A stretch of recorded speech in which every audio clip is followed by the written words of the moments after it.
Rumor loves a shortcut. Megyn Kelly divorced her husband immediately after this happened reads like a thriller line, promising one explosive moment that explains everything. Real life rarely obeys that script. Here is the clean picture you can repeat without caveats. Megyn Kelly has been married to author and entrepreneur Douglas Brunt since 2008, and as of early 2025 they remain together. The divorce in her personal story happened earlier, in 2006, when her first marriage to anesthesiologist Dr. Daniel Kendall ended after several years. There is no credible, on-the-record trigger that she immediately reacted to with a divorce, the way that headline implies.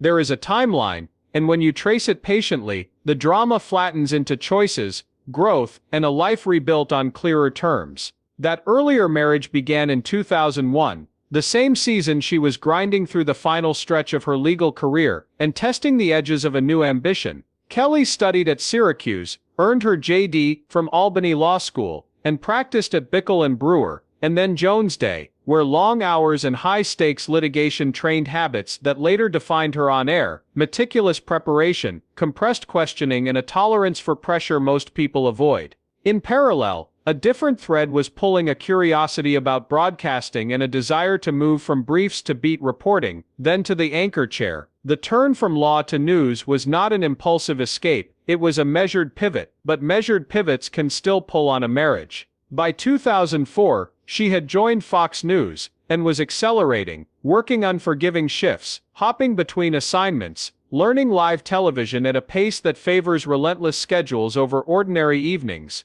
Careers that demand that rhythm test even the healthiest couples. When Kelly and Kendall separated and finalized their divorce in 2006, the public explanation was as spare as it was adult: they were moving in different directions.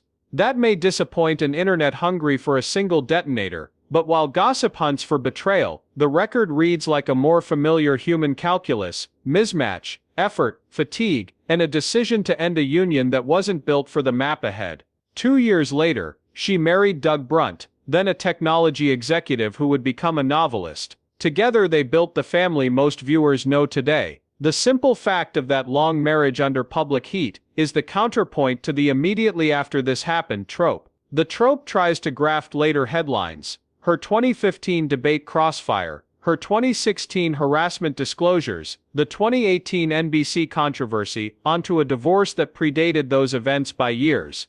It doesn't fit. And when you sort rumor from record, you get a story that is less sensational and more instructive. An ambitious woman left one path, built another, ended a marriage respectfully, and started a new one that has lasted. Why does the viral phrasing persist?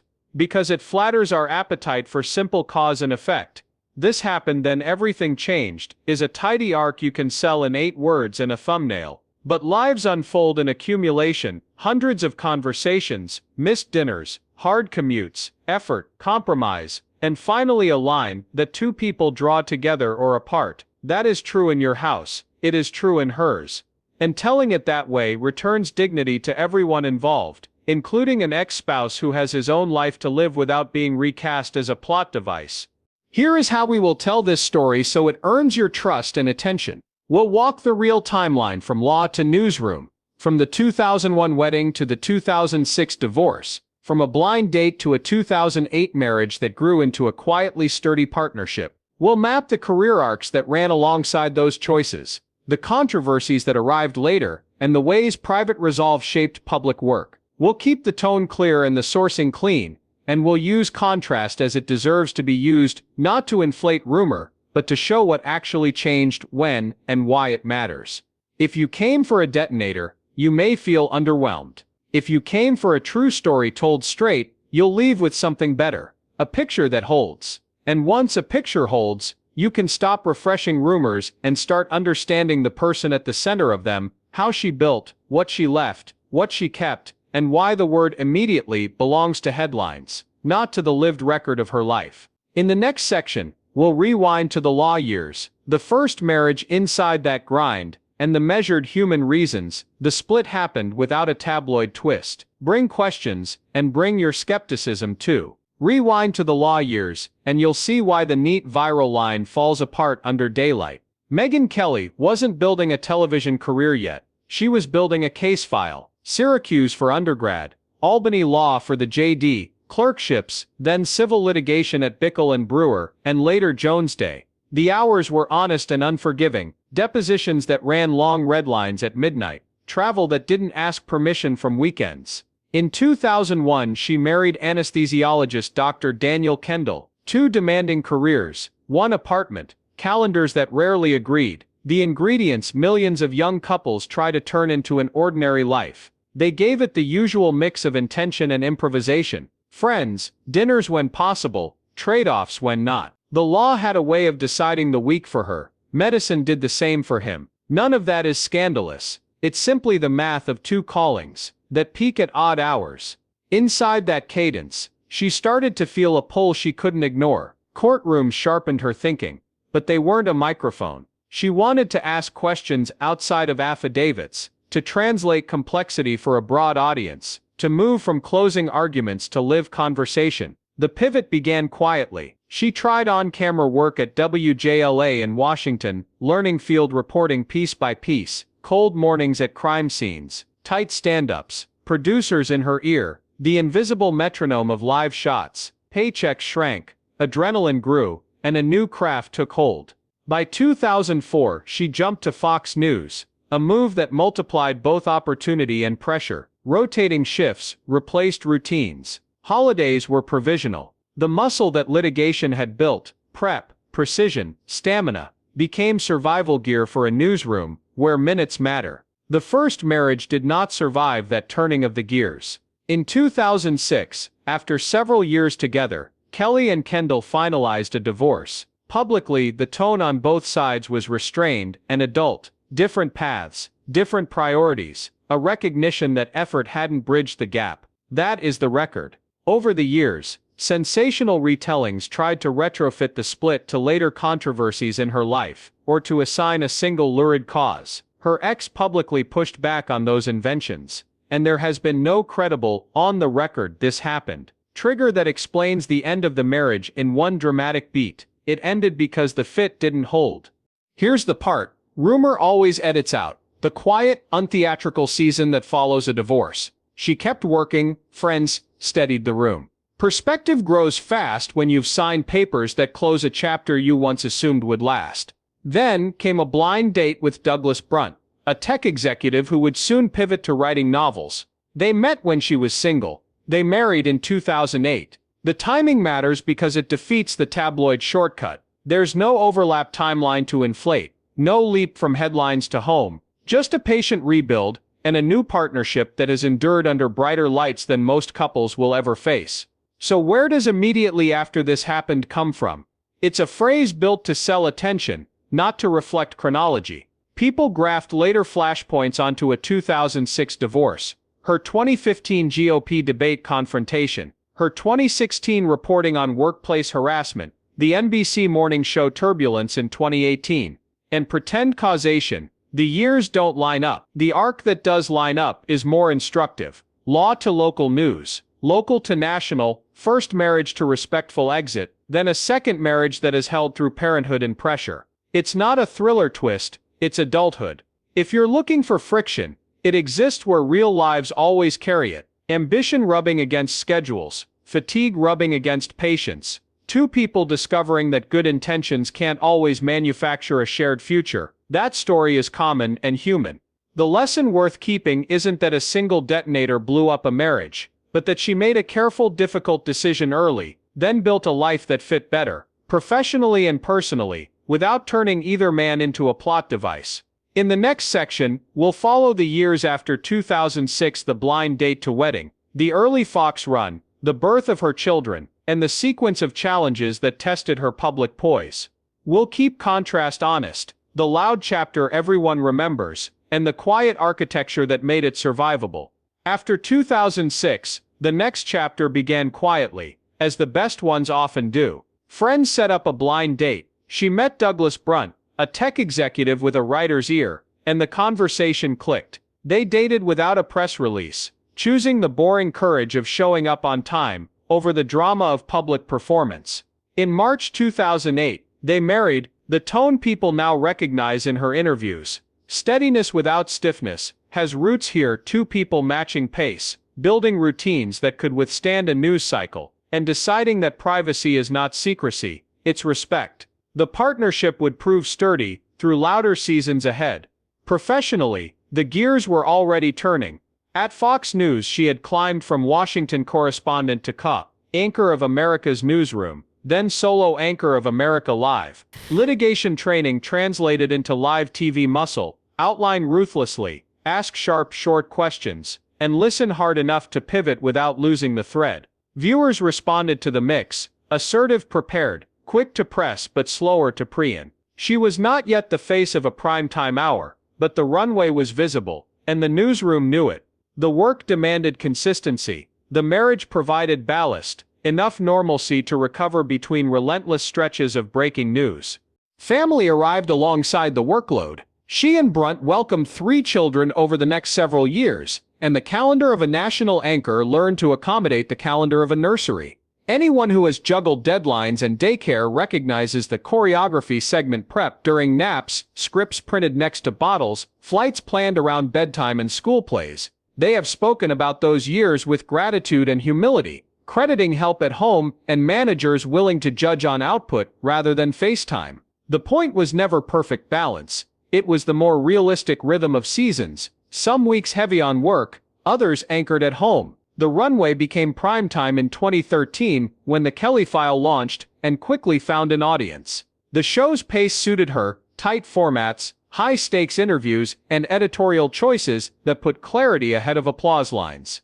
The following summer, she was tapped to co-moderate the first Republican primary debate of the 2016 cycle. The exchange with Donald Trump over his comments about women ignited a national flashpoint and a long public feud. Security tightened. The scrutiny was harsh. Through it, she kept working, addressed the episode in her memoir, and modeled a lesson that hides inside many careers. Success magnifies both praise and blowback. Settle for More, published in 2016, widened the frame. In it, she wrote about ambition, the cost of the spotlight, and most consequentially, alleged harassment by Fox News chairman Roger Ailes years earlier. Her account became part of a broader reckoning across media, contributing to a narrative that would reshape power dynamics in newsrooms. The episode tested her resolve and her relationships. It also clarified what kind of workplace she wanted next. In early 2017, she left Fox for NBC, where a Sunday night news magazine and a morning program offered new arenas. The move was ambitious, risky, and very public. Morning television is a different sport: looser, longer, more personal, and not every experiment lands. In October 2018, a segment about Halloween costumes and blackface triggered a swift backlash. She apologized on air the next day, acknowledging the harm and the history. Within weeks, she parted ways with NBC. Careers are built not only on wins, but on repairs. She regrouped, spent time with family, and began the slow work of building on her own terms, with fewer intermediaries and a voice less subject to someone else's format clock. The rebuild took shape as an independent show that grew first as a podcast and video channel, and later added a radio platform. The through line remained hard prep, pointed questions, and long-form conversations with guests across a wide range of politics. Independence gave her schedule and editorial control. It also made the marriage's quiet logistics more valuable than ever. Brunt's own pivot from executive life into writing meant 2 careers running on creative fuel rather than corporate calendars. The house learned to respect deep work, protect sleep, and say no to events that looked shiny but stole too much energy from the week. Through all of this, the viral line keeps failing its own test. The divorce was in 2006. The blind date, wedding, children, primetime run, feud, memoir, and network leap came after. The easy immediately after this happened. Framing tries to staple eras together. Chronology refuses. What remains is better: adult decisions, a long marriage that held under glare, and a career that absorbed lows without collapsing.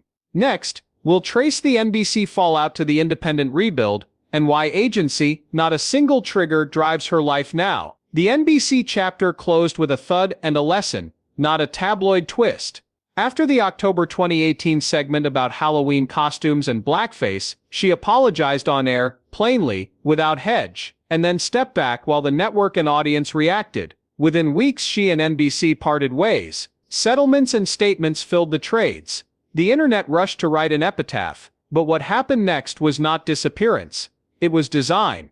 She went quiet on purpose, took inventory, and rebuilt from first principles: what to say, how to say it, and who should own the microphone. Independence began as a bet on craft. In 2020, she launched a production company and a flagship program bearing her name, distributed as a podcast and video show, later adding a satellite radio window to widen the reach. The format shift mattered. Without a network clock dictating segments, she could trade 3-minute crossfire for hour-long conversations. Without a layer of corporate risk management vetting every guest, she could book across ideological lines and let arguments breathe. Without a teleprompter's tyranny, she could prep hard and then improvise honestly when a guest surprised her. The result felt simultaneously looser and more rigorous. Fewer choreographed moments, more genuine exchanges, a host willing to interrogate both her guests and herself. Owning the platform changed more than tone, it changed incentives. Ad partners chose her audience rather than a time slot. Editorial decisions served clarity instead of ratings choreography. When she made a mistake, the feedback loop was immediate. Comments, emails, downloads rising or falling on whether the conversation felt fair. That proximity to the audience is risky, but it's clean. It strips away a layer of blame and leaves you with accountability you can measure. Agency became not a slogan, but a workflow. Book the guest, do the homework, ask the question, own the result. The private architecture that made independence possible looked ordinary on purpose. 2 careers under one roof, her show, his novels, meant a household tune to protect deep work. Mornings belonged to writing or research, afternoons to tapings, evenings to dinner that didn't turn into a content meeting. Douglas Brunt's own pivot, from tech to fiction and narrative nonfiction, gave them a shared vocabulary for drafts, edits, launches, and reviews. When his 2023 book landed, they flipped roles for a stretch. She amplified his tour, the way he had amplified hers. This is what the rumor headlines miss when they parachute in for drama. The daily habits that keep a marriage sturdy while the public story oscillates. Independence also revealed a contrast that clarifies the earlier chapters. Network life sharpens certain muscles: speed, discipline, compression. Independent life tests others: judgment, stamina, ownership. The combination made her conversations more personal and less performative. You can hear it in the way she follows a thread past the talking point, or circles back to a detail that didn't fit a neat narrative, or lets silence do its work when a guest dodges. You can see it in the mix of guests: politicians and prosecutors, comedians and culture critics, people she challenges and people who challenge her. The brand turned into a room rather than a slot, and rooms can evolve. If you came looking for a "this happened" that detonated a marriage, Independence delivers the opposite lesson. The high-heat chapters, debates, feuds, exits, did not produce the personal collapse the headline sells. The immediate aftermath looked like recommitment to family rituals, to editorial control, to work that reflects judgment rather than a format. The through line from 2006 to now is not a string of dramatic triggers, but a pattern of choices. Leave a marriage that didn't fit, marry a partner who does. Leave a job that stopped fitting, build one that does. That is the kind of sequence most adults recognize when they're honest about their own lives. The myth persists because algorithms reward certainty and compressed time. A 2006 divorce, a 2016 memoir, a 2018 controversy, a 2020 relaunch, stack them in a feed, and it looks like one breathless present tense. Chronology restores proportion. It reminds you that marriages end for layered reasons, that careers can absorb a bad week without erasing a decade, and that a person can learn in public without being permanently defined by the worst frame of a single day.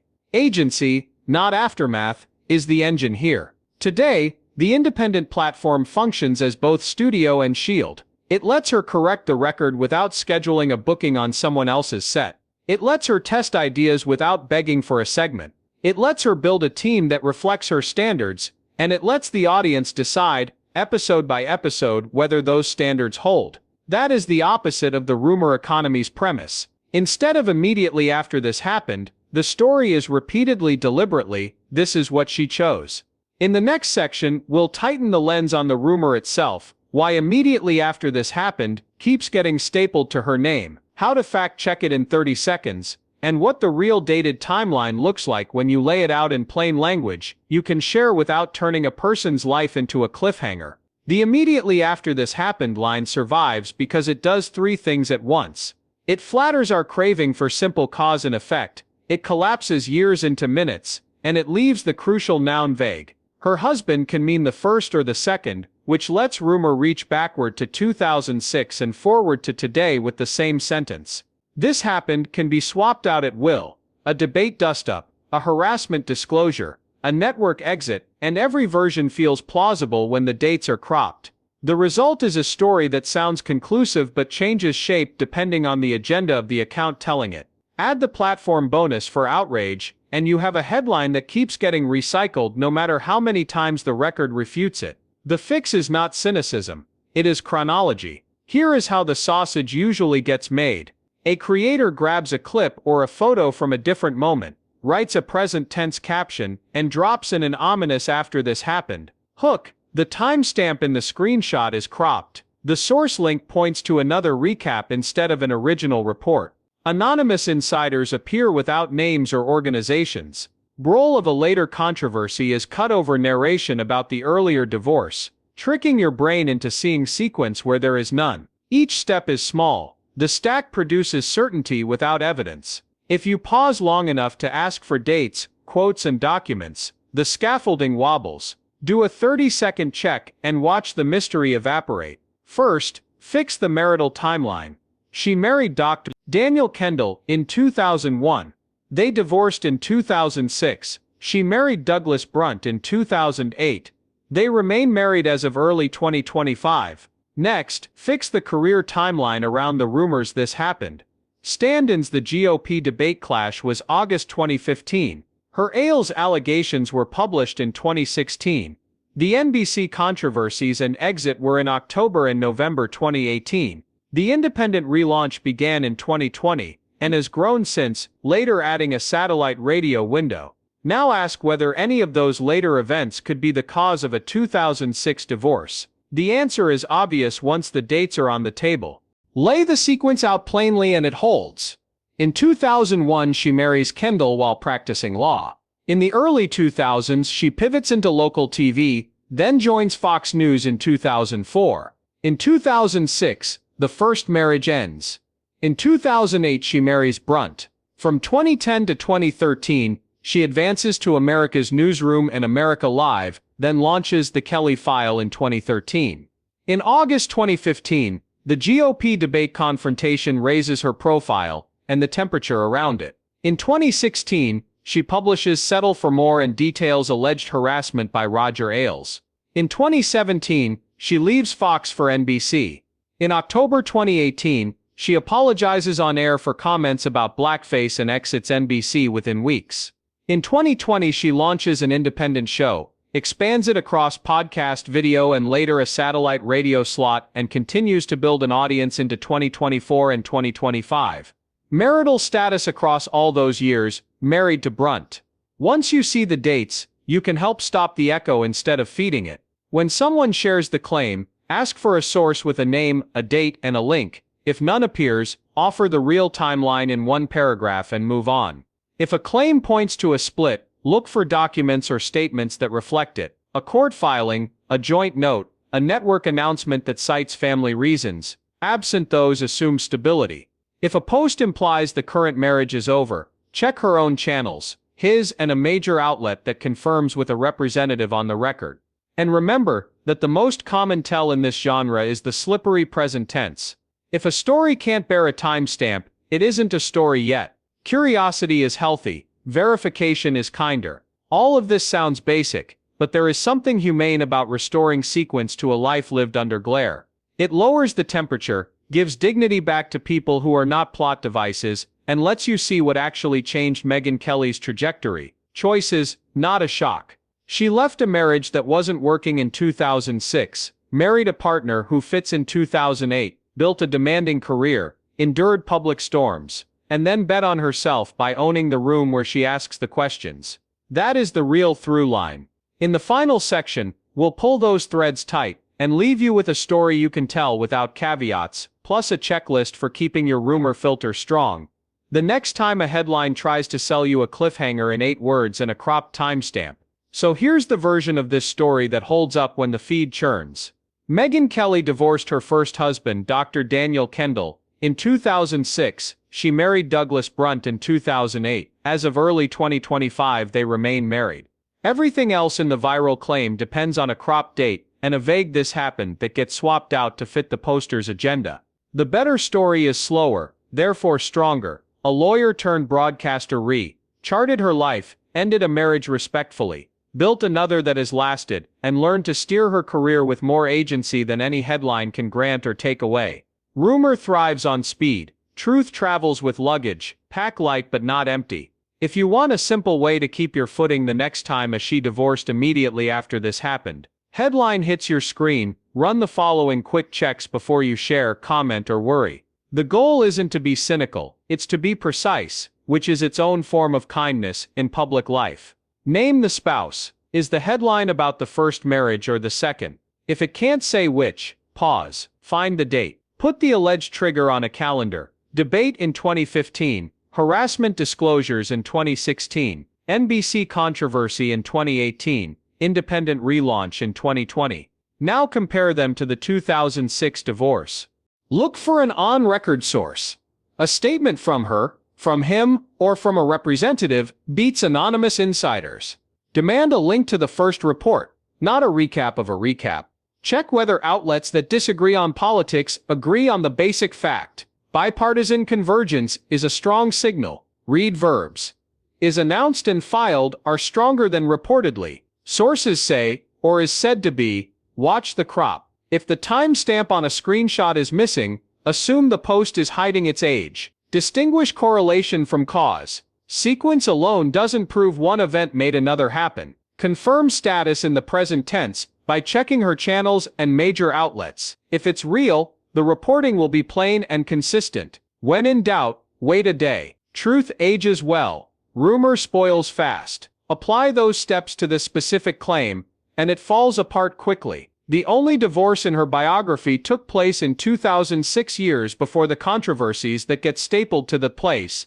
This happened, hook. The marriage that followed in 2008 remains intact. What does change over time? And what makes her story interesting without invented detonators? Is agency, leaving a job that no longer fit, shouldering consequences when she missed, building an independent platform that lets her ask questions at the length and pace she thinks the subject deserves, and doing it alongside a partner whose own creative pivot altered the cadence of their home for the better. The personal arc tracks the professional one, fewer intermediaries, more ownership, steadier rooms. If a real change in marital status ever comes, you won't need a decoder ring. It will arrive in her words, then in a network quality report that quotes a representative on the record, then in matching coverage across outlets. Dates, documents, and direct quotes will align. Speculation will have nothing left to sell. Until then, the proportionate response to a rumor is to keep your empathy focused close to home, on the marriages and households you actually share, and your curiosity tuned to facts you can cite.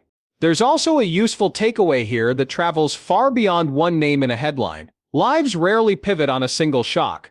They turn through a series of deliberate choices. Immediately after this happened is a storyteller's shortcut that flattens those choices into a jump cut. Resist it. Give people back their chronology. Then, when you do want a story that lands, tell the better contrast: the young litigator who left a prestigious lane for a riskier craft, the cable anchor who took the heat and kept working, the network star who stumbled and rebuilt, the spouse who matched pace through all of it. That finally is the picture you can carry forward with confidence. A dated timeline, a durable marriage, and a career defined by agency rather than aftermath. Repeat that, and the next time a baited headline tries to sell you a cliffhanger in 8 words and a cropped timestamp, you'll have something sturdier to offer: context, patience, and the habit of checking your calendar before you check your outrage. And if you forget, return to the 3 anchors that won't drift: name the spouse, date the claim, find the source, Do that, and most viral mysteries shrink into timelines you can trust and conversations you can finish.